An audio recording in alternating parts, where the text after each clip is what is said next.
When we think of ants, we are automatically confronted with a medley of images flashing across our brains. Things like the cartoon of ants on a picnic blanket, the new superhero, Ant-Man, and almost everyone has been the recipient of an ant bite. However, ants, though small, have a huge impact on human society. In this video, I will be talking about ant foraging behaviors. Solenopsis invicta, more commonly known as fire ants, are a sturdy species that have a huge impact on American agriculture. The invasive species, Solenopsis invicta, was accidentally introduced to the United States through shipping from Australia and caused over $5 billion to be spent in areas related to the fire ant, such as research and medical treatment.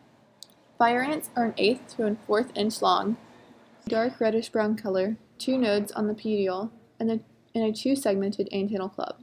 The colonies can become very large, with some colonies totaling 100,000 to 500,000 workers and several hundred winged forms in a mature form.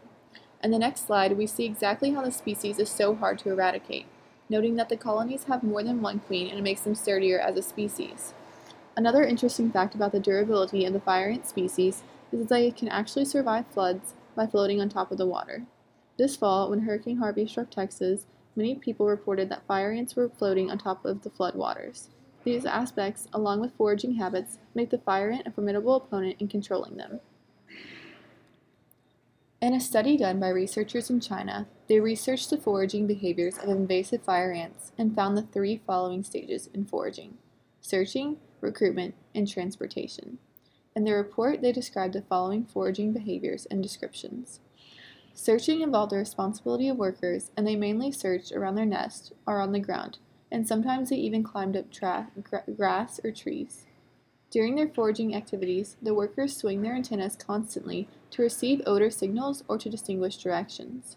They would stop to examine further or spin around the target food once it was found.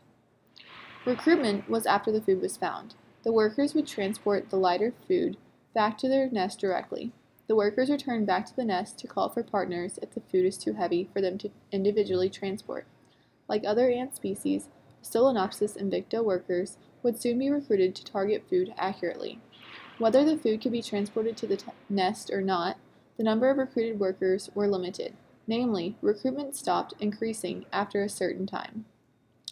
In transportation, workers would try to transport the food after their partners. They would take turns during the transportation process. The recruitment workers, which diffused outside, would return to the nest after transportation. In researching fire ant foraging behavior, the following experiment testing the effects on genetics was observed. Native fire ants were flushed out of colonies to float on the surface of water and then were transported into containers. The containers included test tube nests with water for moisture, 2 food sources, which included a honey water for carbohydrates and crickets for protein. In this video, we see the overall behavior of the colony that was recently transported into the lab.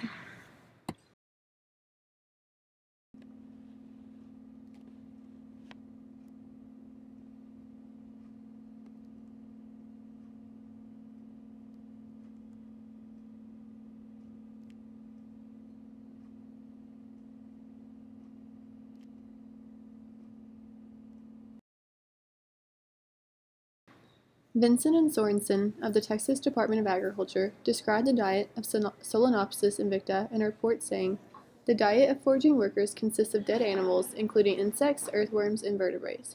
In this experiment, we see that the protein would be the crickets. Workers also collect honeydew and will forage for sweets, proteins, and fats in homes.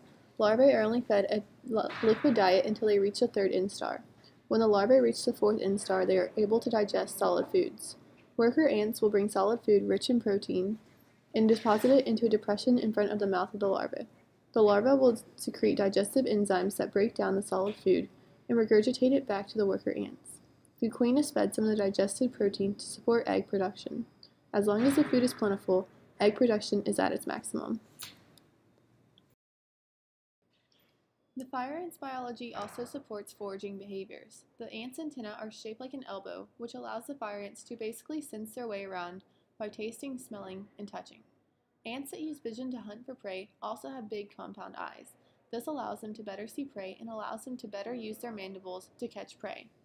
And though ants don't have 4 legs like other insect species that can grasp, they use mandibles instead. They use their mandibles like human hands to hold and carry things in foraging for food. Fire ants can use mandibles in biting, crushing, cutting, digging, fighting, and hunting. The mandibles cover their mouth, which they eat with.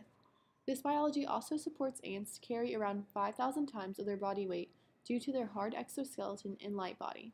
This allows the ants to use most of the body support to carry the food back to their nests.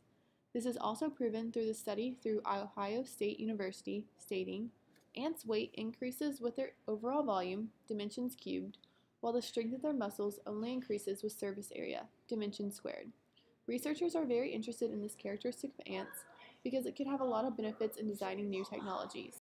The pattern in ant foraging contains many questions researchers are trying to answer. For example, in a study by Beijing University of Post and Communications, they reported that in the early stages of foraging, they classified the ants in two categories, scouts and gatherers. When ants performing scouting activities to find food sources, they lay out a trail of pheromones to guide the gatherers to the catch. So as more pheromones are released and the trails are more defined, the efficiency increases. The researchers also found that age in the colonies has a significant impact on foraging activities. The colony's older ants were more likely to lead the scouts, thereby training the younger worker ants. Some researchers reported that the ant foraging techniques were actually more efficient than the search algorithms used by Google Maps. These foraging behaviors are an important part of nature that have a tremendous impact on human society. While ants might have a negative connotation, the answers that they lead scientists to can solve some of our biggest questions.